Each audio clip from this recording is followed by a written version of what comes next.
Hello everyone and welcome to our EveX webinar.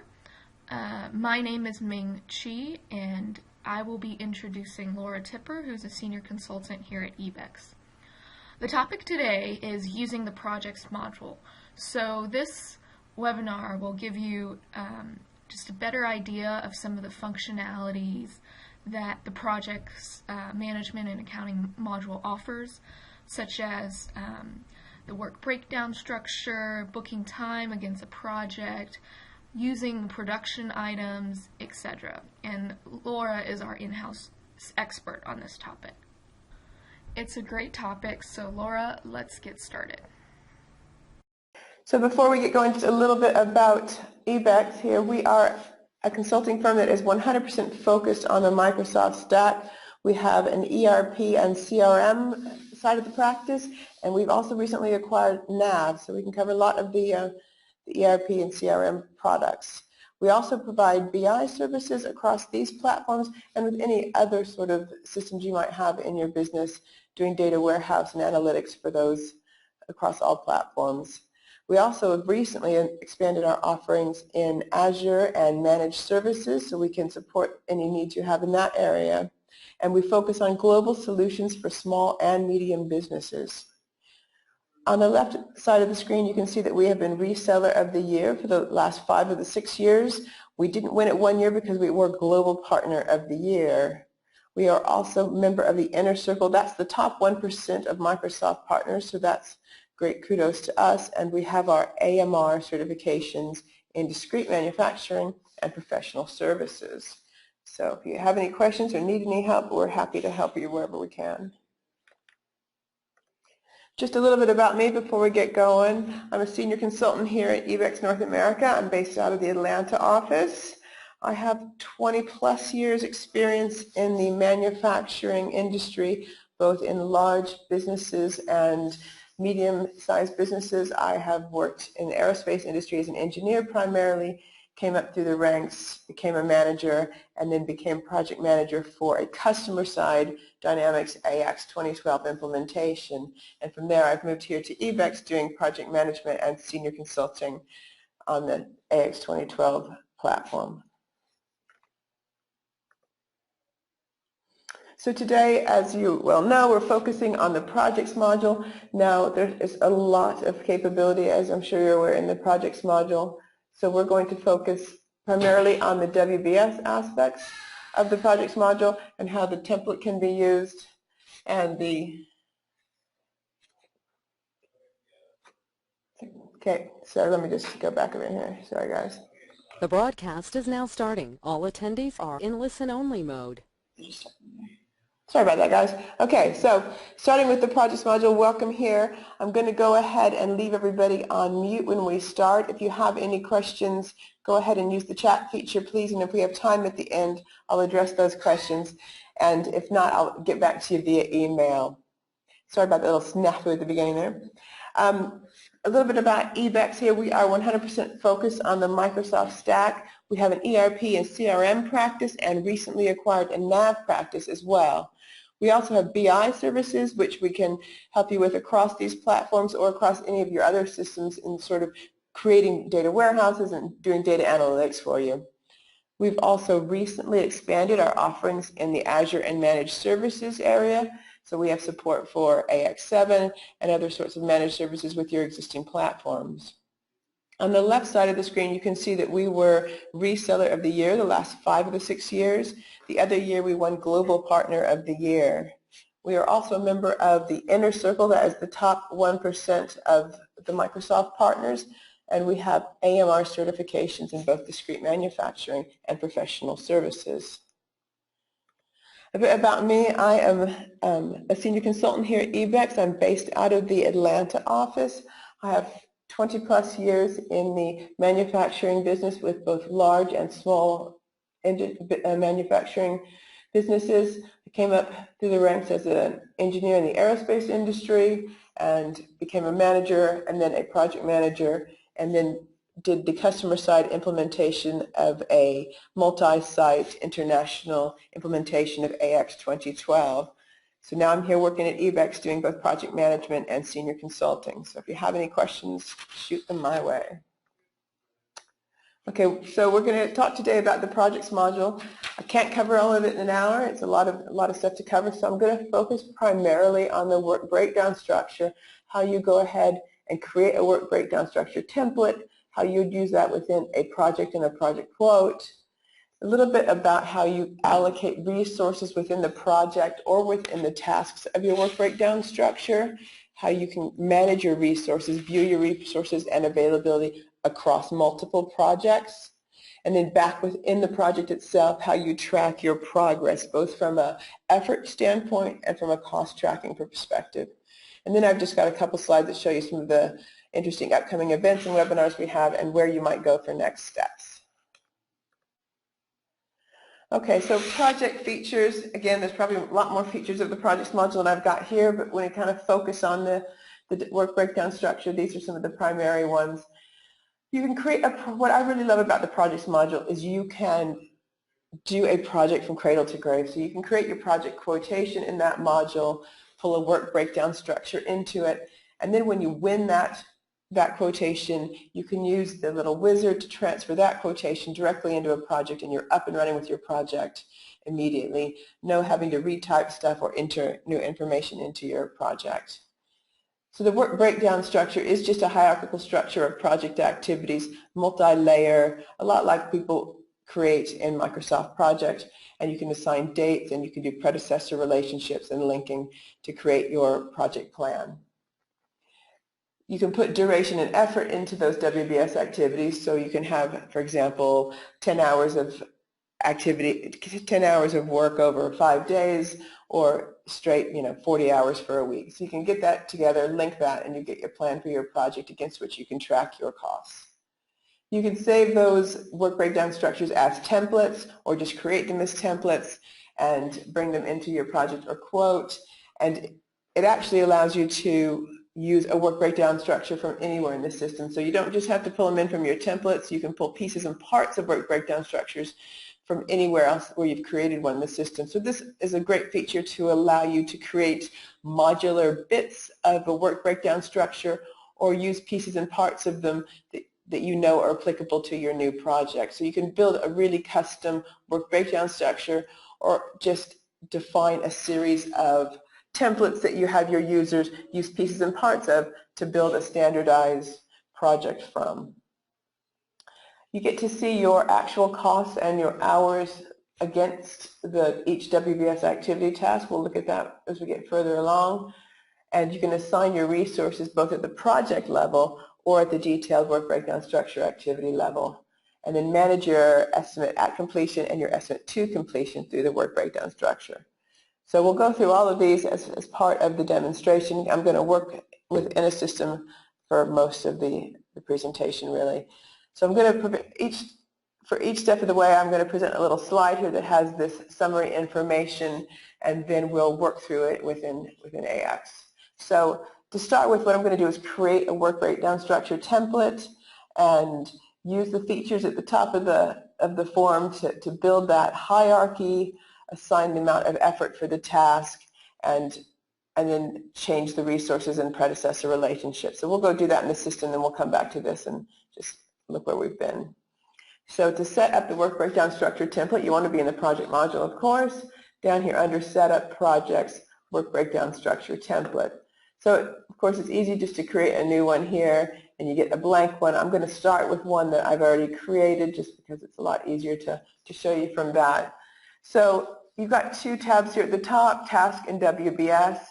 If we just show you here from WBS, you can actually open your template within Microsoft Project. Now this full integration with Microsoft Project is new in R3. It doesn't exist in some of the previous versions, so I am working in an R3 environment, so some of this might not be applicable to the environment you currently have. I can also, once I change this around, I could go ahead and export it as a template if I wanted to save it as another template. So here, what I'm going to do first is I'm going to go ahead and get my hierarchy set up like I want. You can see here, it looks very Gantt-like over here on the side. I can minimize my my different summary tasks and open them up. And if I want to add a new task, of course, like in other places in the system, it'll add the task at the same level wherever you are. So if I want one at the same level as prototype, I hit prototype and do a new task. So I'll end up with this new testing of prototype, a new task here, and this will end up being my new number 3. Production is now number 4. If I want to indent that and put that under prototype, I've got my outdent and indent. So that's just the way you promote or demote the task to the right level. So make your task, use your outdent and indent to go ahead and put them at the right level. Of course, you can reorder them as well. Here I can move them in order by moving them up and down. And you can see the WBS ID is an automatic field. It puts them in the right order and keeps track of it hierarchically. And I can have any number of layers I want here going down. I can have, it just carries on as far as I want it to. All right, so I can, if I know the effort, I've got 2 different ways of putting in my estimated effort. I could just put it in here. For example, I could say that there's 10 hours of production work. Oops, not 10 resources. I could do that as well. 10 hours here. It defaults to 1 resource. You can see if I put in 10 resources, that's a very small number of days. If I put that back to 1, I've got 1.25 days. So it's just doing the straight 8 hour per day because that's based off of the calendar I have set up in my system. But potentially, I might want to put in more details. Perhaps there's a couple of different types of people going to be working on the production task. So I open up the line details for that line, and I'm going to go ahead and enter more detailed information. You can see I've already got my 10 hours of production in here. It came in from there, but I'm going to go ahead and add a little bit of project management in here too. I pick my hour type. I'm going to pick my project category of project management. There we go.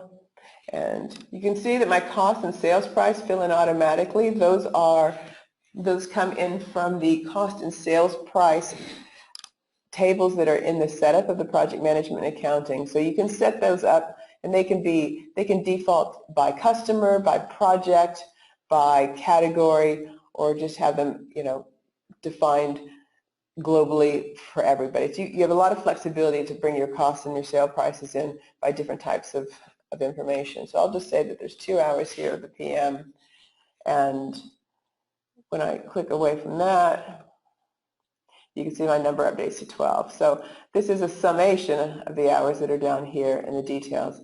You see I've also got what's called an item. I've set it in as part of this task. I'm going to produce an item. I'm going to produce my Surface Pro here, and because this item is set up with its own cost and sales price, those also pulled in when I pulled in the item.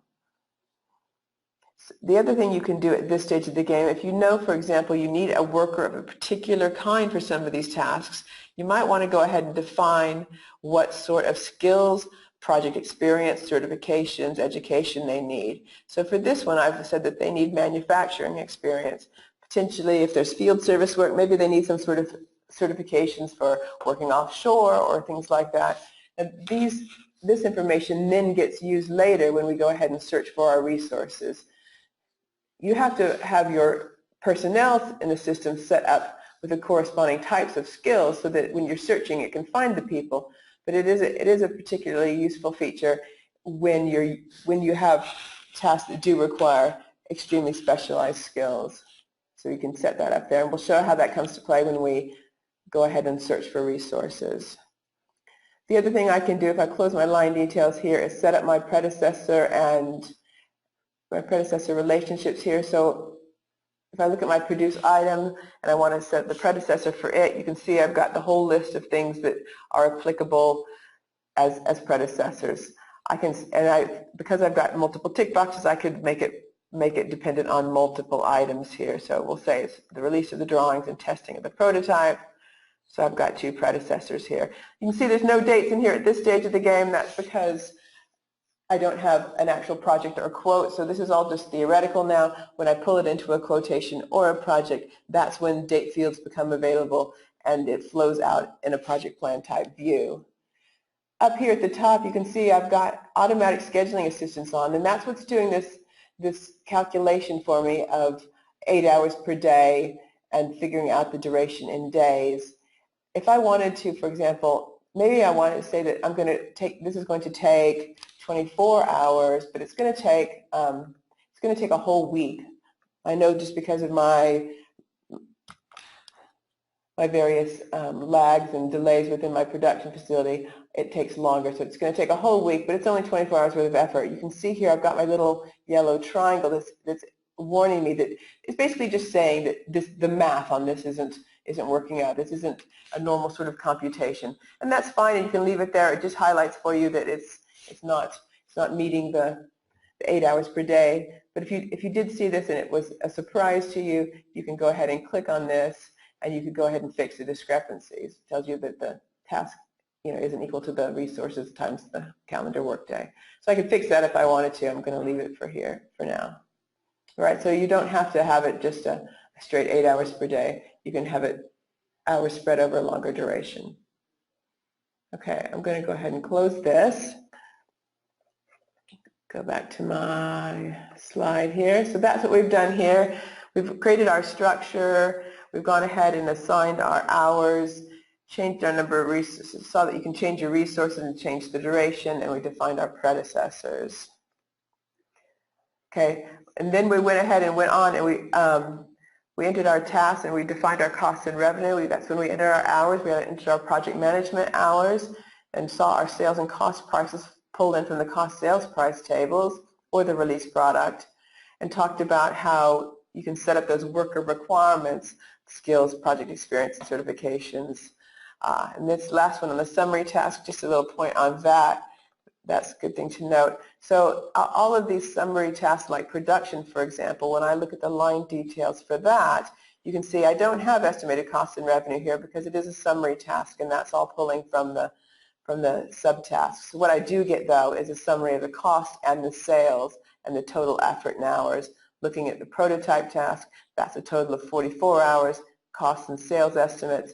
And then, of course, I can go all the way to the top level here, and you can see for my entire project now I'm looking at 132 hours, 5,500 of sales, 2,600 in cost. So that gives you a little bit overall view, and I've seen people use this to refer back to this time and again to make sure they've got the sum total numbers that they're looking for at the top. Okay, so that's setting up our WBS template. Now what we're going to do is we're going to go ahead and use that template in a project quotation. So back to project management accounting. Over here under common projects, I've got project quotations. I'll go to my project quotations just so it's a smaller list.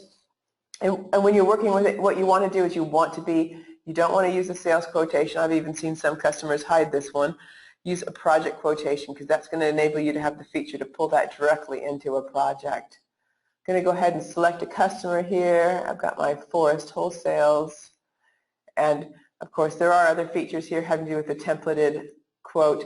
We're not going to get into these level of detail at this stage of the game. I'm just going to create my quote. And this can create an activity in the background to remind you to follow up with it. I'm not going to bother. Or an opportunity record if you're tracking your opportunity pipeline within the system. Okay, so now I've got my project quotation header here, and I'm going to go ahead and set my projected start and end date. I'm going to go ahead and clear that one. I was going to clear it. I'll set it out to the future, make it easier for me. And I'm going to set this to start actually at the beginning of first working day of May. Because, like I said, remember there were no dates in the WBS estimate, so I want the dates of my potential project to pull in starting at the right date here. So I've set that up. Now I'm going to go to the work breakdown structure here, and this is where I pull in my template.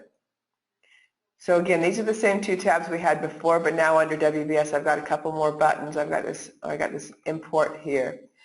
So if I leave this ticked, and I use the drop down, these are just the templates set up within the system, so I could pull these in or pull multiple ones of these in order to make my WBS. If I untick my little box here, you can see I've got a larger list. These are all the different projects and project quotations in the system that have WBSs already in them, so I could pull from one of those if I wanted to as well. Just going to pull in the one we've been working with, the LWT example. This talks about a rate card for the customer. I'm not going to pull that in. I'm going to go ahead and just let it go like this.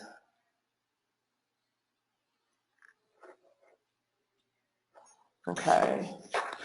And it's pulled in my dates in a funny fashion, but I'm not going to worry about that now because we need to crack on here. So here are all the different activities.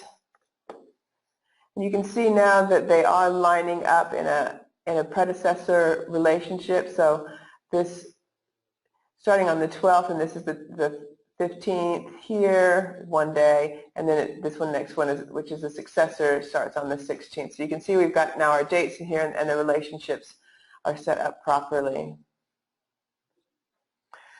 So having pulled this in, there's not really much more you do here. You could go in, you could pull in another bit of a work breakdown structure to build this out further. You could pull in other pieces and parts. You can make changes. Maybe there's some slight changes to the template you want to make. So you can go ahead and make any changes you want to make in here to finalize your quote. But once I'm happy with that, I can go ahead and close that. And then I want to actually generate the lines. You need to create your lines of your quotation.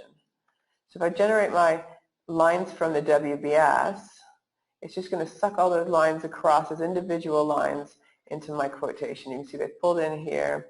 And as soon as it's done that, it's actually activated the workflow at the top, because all project quotations have to be approved through workflow. So it's pulled in these lines, and if I do decide, oh shoot, that design engineer wasn't supposed to be 4 hours to release drawings, that's actually 6 hours, I can go ahead and make the change here, and that change will ripple back through into my work breakdown structure. So that link is maintained. So if you see some changes here, you can make them here.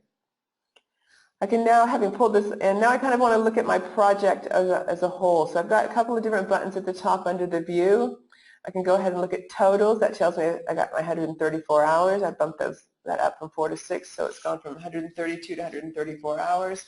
I can see my cost value, my margin, and the percentages here, and the subtotal, the whole sales amount here. Another view of the quotation is the estimates, and this breaks it down by the different transaction types. Hours, we've got cost, revenue, profit, and our margin for each of the different transaction types, hour, expense, and item here, and then the total.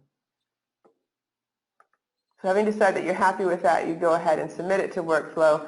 Like I said, you have to have some sort of workflow. It could be something as simple as an auto approve, or of course you can have something much more complex and through a number of different layers of management depending upon the price and the details of the quotation. So I'm not going to go ahead and wait for that to go through workflow, to be honest. I've got another one that I've created earlier that has all the details set up already like this one does. So if I refresh my screen here, so you've got 2 forest ones in a row. So this one here, I'm going to go back to 14 because that one has already gone through workflow. If I look at my totals, slightly differently here, but in essence the same sort of sketch I had before, my work breakdown structure here, very much like the one I was working with there, okay? And this time my dates are correct. Okay, so having got this through workflow, the next thing you have to do is you go ahead and send quotation. This is basically the process by which you generate the quotation. If I want to print it, you've got a number of different ways you can print it by detailed, summarized, and things like that. I've got another webinar specifically on project quotations that go into more detail about that. I'm not going to go ahead and print all this now. I recommend if you're interested in using the quotation, and there's a lot more features of the quotation, I recommend you check out that one. It's probably available on demand on our website. So I'm just going to get it into the sent state so that it registers as sent, because then I want to mark it as 1. While that's doing that, let's go back to our slide here and review what we've done so far. We went ahead and pulled our WBS template in. Like I said, you can create any number You can pull in any number of WBSs at any level, modify them as desired. I could have even saved it away. Having made a few slight tweaks, maybe I want to save that as another template. So you can just export that. That was another option under our WBS tab in the work breakdown structure. Created my quotation lines, generate lines from WBS. I could have assigned workers at that stage. I didn't. A lot of companies don't do that at the quote stage. Things are too fluid and move and change too much. But you can do it at the quotation stage, and they will be. You can see that they're reserved if you've hard booked them at the quotation stage. I viewed my totals and estimates to get a summary of the project. So the quotation's gone through workflow, and I've sent it so I can get it into the sent status. Right, so now having sent it, I've got my confirm button is now available. So I could cancel it or mark it as lost if that was the case, but in this case, because we're trying to turn it into a project, we're going to say it's 1. Once you click that, you've got a number of reasons you can put in. These are just fields. You can add as many reasons as you want, and it's just for data analysis purposes. And of course, you can print a confirmation if you want as well. I'm just going to get this into the 1 state.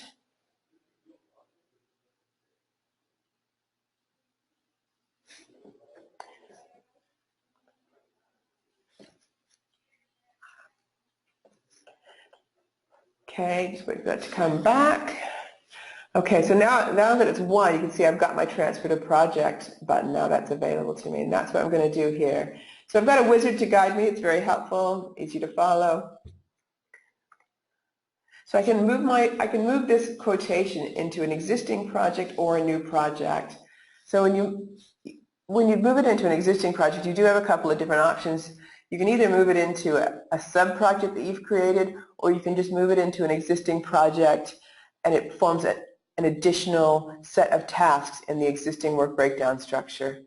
For purposes of this, it's a lot cleaner to go ahead and create a new one. And of course, I do want to take my work breakdown structure across because that's the big benefit of this wizard.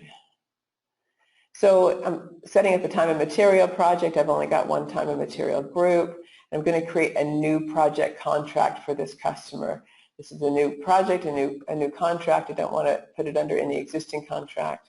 Make a new one, go to the next stage.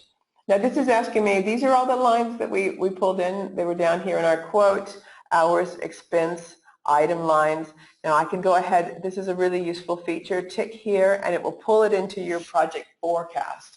So in terms of your estimate to completion, cost to go, you can pull it into one of your forecast models that you have set up within the system. So generally this is something I recommend everybody do, pull it into your forecast, and we'll see where those are in the system once we do that.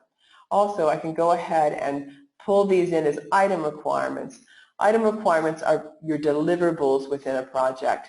And from an item requirement, you can go ahead and generate your production orders or your purchase orders. So I'm going to go ahead and transfer those into our item requirements of our project as well.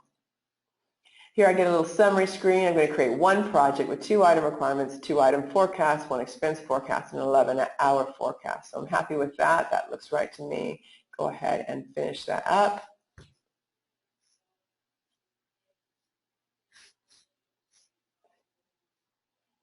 Let it do its magic in the background.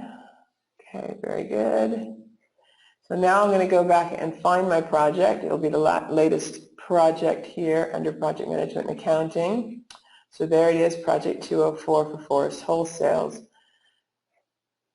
So going back to here, as I said, you can mark your quotation lost or canceled, or when you've won it, do your project wizard and transfer it into the project. Okay, so I'm going to go ahead and do a bit of admin on this project before I move on with anything else. I like working in the My Projects view, so I have my filtered list. My Projects is based upon my name being in one of these 3 fields, so I'm going to set myself up as Project Manager. I'm Luke Lenhart for the purposes of this demonstration, and so now I can use the My Projects grid list instead of the All Projects grid list. Okay, I'm going to go ahead and also set my project stage to in progress. It's created currently, and I'm going to set it to in progress because in a minute I'm going to go ahead and post some hours to this project, and it needs to be in progress. Gives me a bit of a warning here. I haven't actually gone through the whole budget approval cycle, so it's just making sure that I'm happy with that, because otherwise the transactions aren't in my budget calcs. I know that that's what I'm doing for this, so I'm just going to say okay.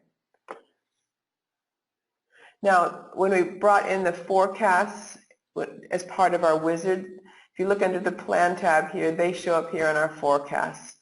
So you can see here, forecast model, current F. Here are all of our hour forecasts. We also have all of our expense forecasts similarly defined in here.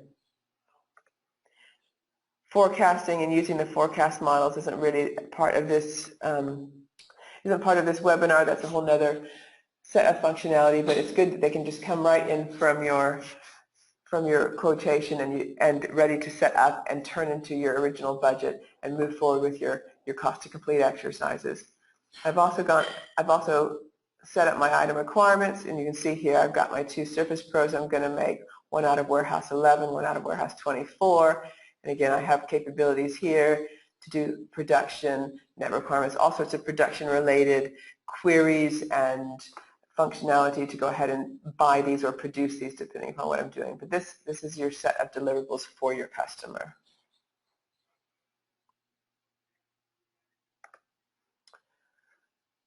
Okay, so what I'm going to do now, I've got my project in progress. I'm going to go ahead and grab some resources before somebody else takes my critical resources and set that up. So here in the project team, I'm going to start here in the project team and scheduling view.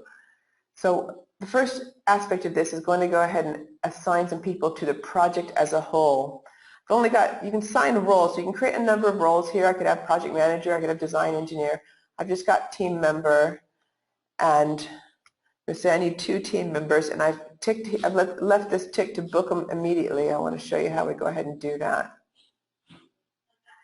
So what I get here is you'll see this form come up quite a lot as I go through the whole resource planning aspects of the project.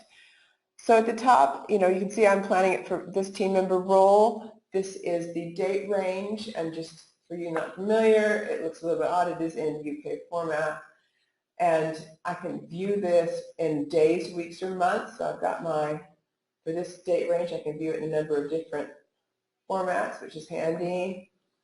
I can view it as days. And I can actually, so it says it gives you information here about the type of day and the availability, but I can also go ahead and display more details, so you can get 8 hours a day. You can see those are available.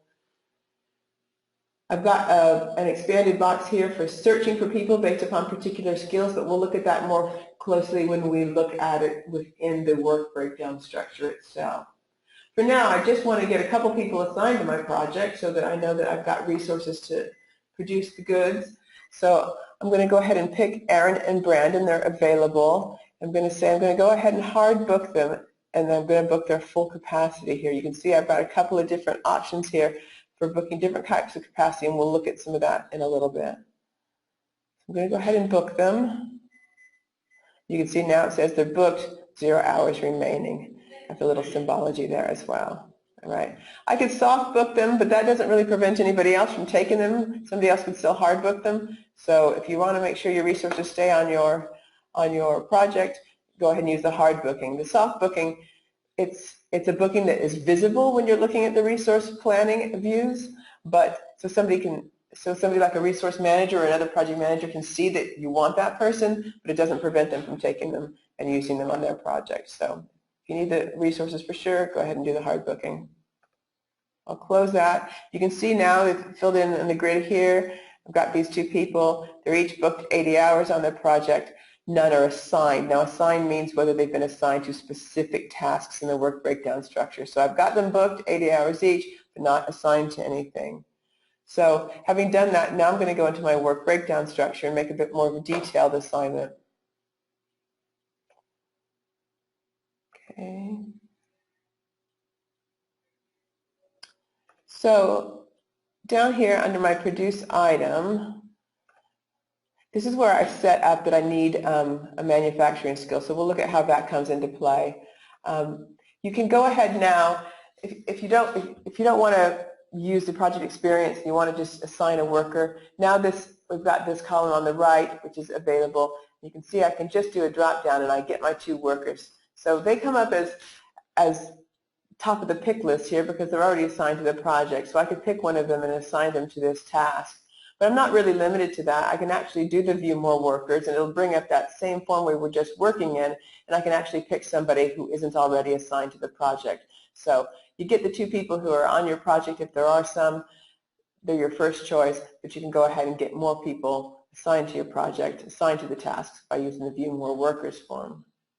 I'm going to close that for now, because what I'm going to do here is I want to go ahead and make my worker assignments by looking through here and looking at the skills. I'll do it through here.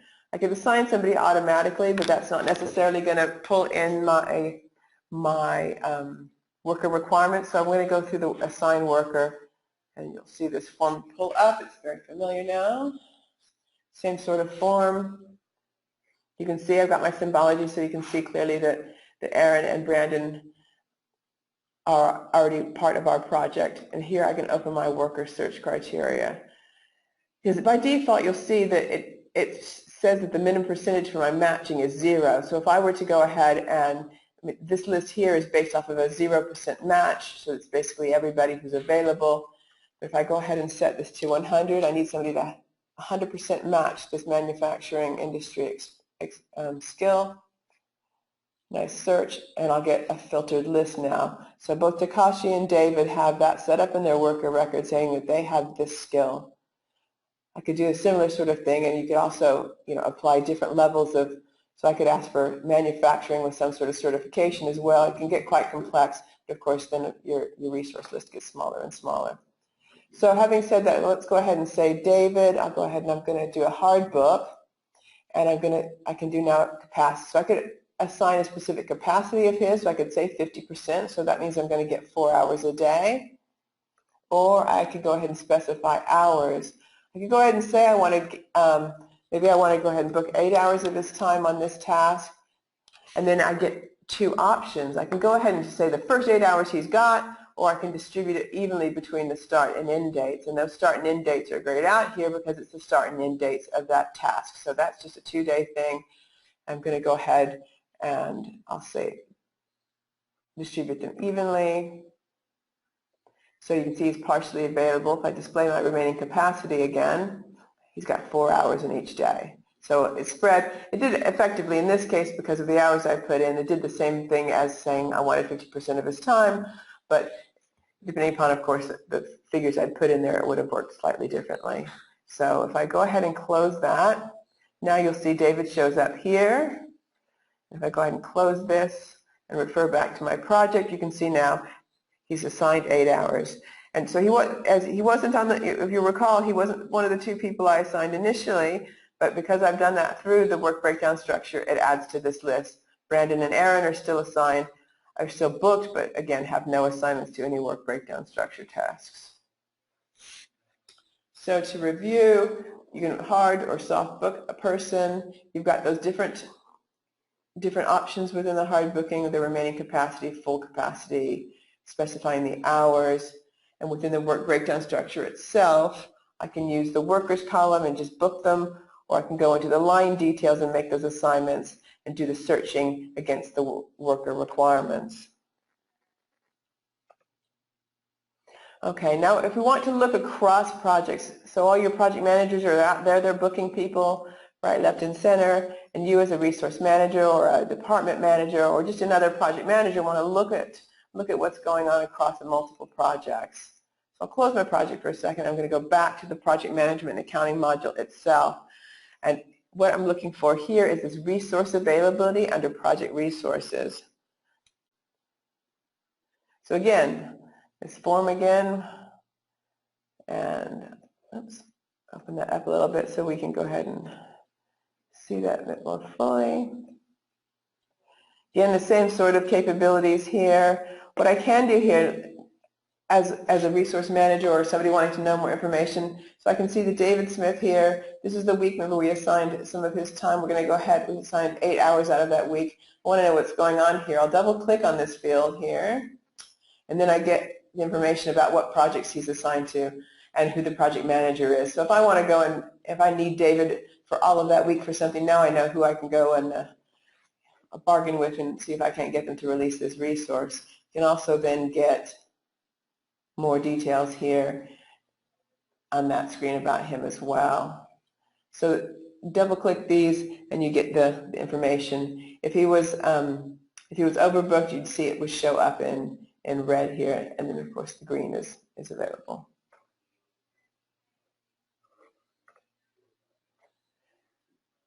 So we have that resource availability. We have the color coding. I can use the worker search criteria that I had before. There's nothing entered here by default, of course, because this isn't related to any specific task or any specific activity.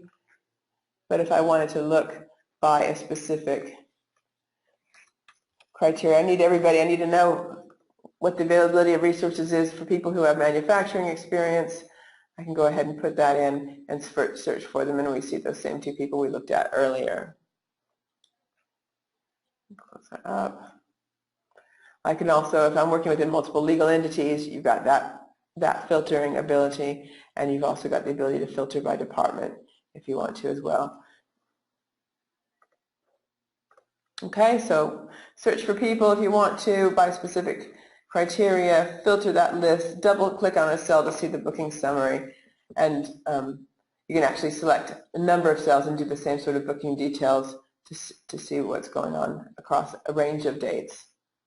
There's a few other ways to look at resources across projects. So now if we move down to the inquiry section in the project management accounting module, we have a couple of different resource assignment analysis. I'll look at the resource assignments in general first. So I've got some date ranges here. I might just expand my date range for all of April, let's say, and I press the search button here.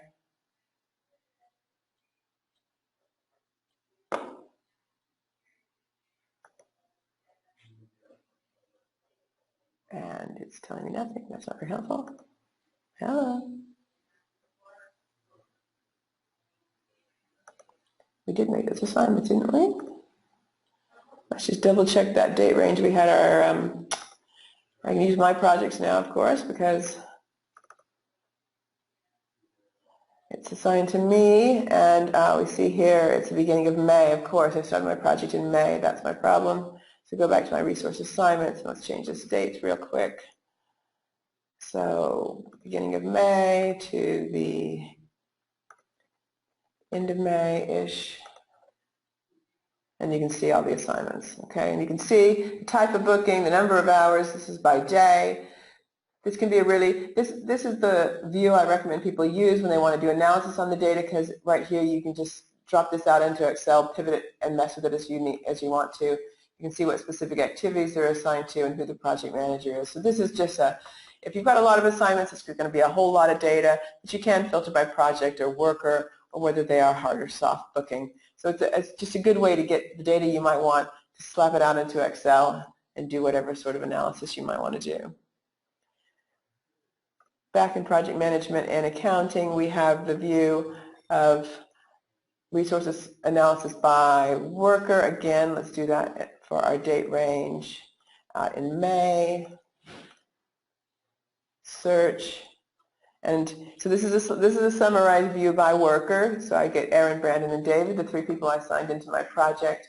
And then you can see the percent of their capacity that's hard booked, soft booked, and their total utilization and unscheduled hours. Again, a really good way to look across your business, across your organization, and export data out to Excel and do some analysis. If I need a little bit more information about those assignments, I can pull it up, get a sort of a truncated version of the form we've been working with, and see their bookings there.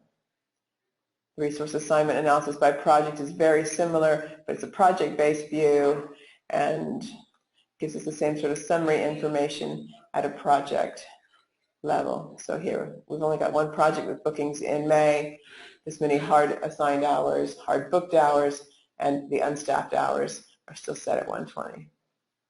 Again, you can put it out into Excel and look at that in more detail. Okay, so the resource assignments, just across all the resource assignments by day, summaries by worker, and summaries by project. Right, I want to get to some of the costs, the tracking of the project progress. This is a terrific feature of the WBS, so I want to make sure we have some time to look at that. So we're going to go back to our work breakdown structure within our project. So here's our project. What we've been looking at up to date, you see at the top here is the project planning view. But I've got two more views I can look at in order to give me an overview of what's going on in my project. I've got the effort tracking view here, and I've got a cost tracking view. So we'll start with the effort tracking view. You can see the progress percent so far is 0, actual hours is 0, because nobody's booked to this project. I've just created it. So what we'll do is we're going to just jump into our project really quick and go ahead and book some hours to this project. Just create a quick hours journal. Now, of course, if you're using timesheets, then these hours would come in via a timesheet. I'm going to just book these in as an hours journal. So I'm going to put into the mechanical design, put somebody in there as having worked 8 hours, and then into the electrical design, I'll leave myself in there for that. I'll put that in as 40 hours, and one more for the review drawings, release drawings. Okay. Put Takashi in there as well. And let's say that is 4 hours. 4 hours. Okay, just post this. Close our journal, and we'll go back to our work breakdown structure. Refresh our screen, and you can see here now we've got the actual effort, total of 52 hours booked on our project, 40 for electrical, 8 for mechanical, and 4 for the drawings. So the system just does a straight calculation. Now, we had our planned effort here out at, if we look at the electrical design task, for example, we had our planned effort was 20 hours. We've booked 40, so the remaining effort is minus 20. It's gone ahead and just done that math. It doesn't know what the variance is because you haven't told it whether the remaining effort is that true? Is there really more effort? So in your periodic cost to complete, your review of your project, whatever frequency you do that according to your business, you would go through this and look at your effort and make your forecasts here. So, for example, in the electrical design, I know that I am done. I was over budget, but I'm done, so I'm going to say there is 0 effort remaining. You can see now I've got my cost variance. It's 20 hours. I was over budget. Mechanical design, I booked 8 hours, and there are 16 hours remaining. Well, perhaps I know, okay, we're ahead of the game on that one. I really know that there's only 12 hours remaining. It's been working more efficiently than expected. And look, now my variance is I've got a positive 4-hour now I've got a positive 4-hour variance because I've changed that. I could also have done it here in the progress percent if I want to work in the percentage as well. So if we look at the release drawings, there were 4 hours planned. I've booked 4 hours, so it says I'm 100% with 0 remaining. Maybe I know that I'm at the ubiquitous 80% level, so I've got an hour, so it calculates the remaining effort for me and says my variance is -1. So when you're working through your forecast or your estimate to completion here, you can either do it by updating the remaining effort or the progress percent, and the variance then goes through and calculates for you. You can even do that if you have a lot of subtasks. You can even do that at the summary level, and it will allocate it down appropriately. So I could say that my progress percent here is actually overall 75%, and it's going to go ahead and overwrite what I've hand entered and make those prorated allocations and adjust my variances across the board. So a number of different ways here to go ahead and update your estimate to completion. So update these, you can see these as a summary task, everything left to go, and I change my project percent or effort to go ahead and adjust my work to go, and it recalculates the estimate at completion and the variance. Or change it on the summary task to recalculate for all the summary tasks.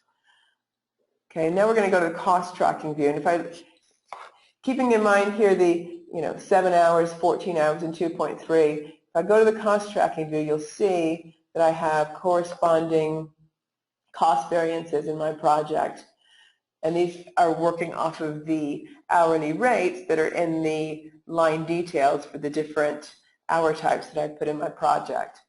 So this gives us a cost-based view of the same sort of thing. But each of these tasks isn't necessarily only made up of hours. It could be made up of expenses or items. So you might want to go into your cost to complete here and actually, potentially I know that releasing the drawing, say for example, I know that that I'm going to end up with an extra $100 of cost for some materials for the drawings potentially. So I'm going to go ahead and change that to $118, say. So now my cost variance is $118. The point I'm trying to make here is that this now, so does not, my change that I just made with the extra $100 does not flow back into a corresponding hours change because the system knows that that change doesn't necessarily relate to just hours. It could have been an expense change, it could have been an item change, or it even could have been a fee. So when you change it directly in the cost view, you're not going to see the hours change accordingly. So it really needs to be a two-step process to do your monthly review of your estimate to completion. Update your hours and do your remaining efforts in hours, or you're changing your progress percent, and then that updates the associated costs, and then review any sort of other costs you might have against each of your activities and make any adjustments within these tasks as well. And that will give you at the end your total projected cost variance. All right, so in the cost tracking view, again, you can make all those changes in the cost tracking view like we made them in the effort tracking view, but they don't make the corresponding changes back to the hours one. Oops. Let me go back to the, sorry guys. Let's go back to that. And again, I could have done here in the cost tracking view, I could go ahead and change my cost to complete even here at the summary level, and it will overwrite the projections on down the line here and show the variances that are predicted, having prorated those numbers across the two subtasks. All right, so that's the features of the effort and cost tracking view, and pretty much a whirlwind view of the work breakdown structure and how you use it in a project, a quote, and how those two things tie together. I'm going to see if there's any questions before I move on to some of the next step things. Anybody have any questions? Don't see any. Okay, so I'm going to go ahead and move on. I just wanted to show you that we have a number of different webinars that are coming up. Sorry, these are out-of-date slides. But if you go to ebecs.com/events, you'll see the upcoming ones in the next few weeks. I know that there are some more BI webinars coming up in the not-too-distant future. And we've got a Lean Summit occurring next week. We've got some of our consultants there at the Lean Summit here in Atlanta, and there's the Focus and Summit activities for AXUG, which of course is a really great resource for all the different customers, and we often are presenting at various seminars and workshops there at those events as well. So find us at those events if you have any questions. If you want to take some sort of next steps on your project, we offer a project audit. We can go through and look at where you are in your project and provide advice and recommendations, or perhaps if you're looking to upgrade or implement AX, we have some sort of out-of-the-box proof of concepts that we can go through, and that comes out with deliverables of a high-level requirements document, a project plan, and an estimate for a go-forward for an implementation. That can be really useful for any sort of upgrade or implementation project. And if you have any sort of supply chain woes that you would like us to help with, there are also a couple of other webinars I do on procurement and procurement catalogs, procurement hierarchies, and purchasing policies, so you can check that out on our ebecs.com. We do have some on-demand webinars out there that you can look into as well. So with that, I guess we're 5 minutes early here. If you do have any questions, if anything comes up in your mind about the work breakdown structure, I'm happy to answer them, or if you give it a play in the projects module and you run into any questions, I can answer those as well. And so without further ado, I'll let you go 5 minutes early and have a good rest of your afternoon. Thanks, everyone.